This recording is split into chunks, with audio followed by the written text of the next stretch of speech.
Men Nodirbek va Shahrizada bo'laman. Men 1A sinfda o'qiyman.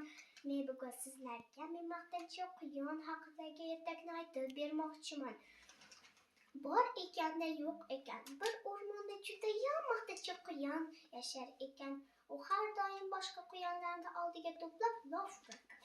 Mening mo'ylovimdek mo'ylov, qulog'imdek quloq, tishlarimdek o'tkir tish yo'q. Men hech kimdan qo'rqmayman debdi.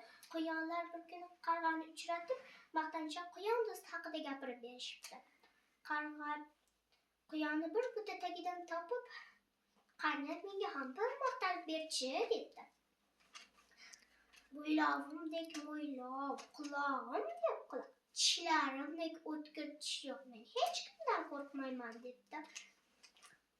Qarg'a quyonga aytibdi, "Ko'p maqtanaverma" deb nasihat qilibdi. Qarg'a bir devor ustiga qo'ngan ekan, ikkita it tashlanib qolibdi.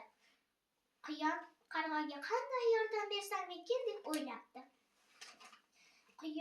Itlar quyonga ko'zi tushganda quva boshlabdi.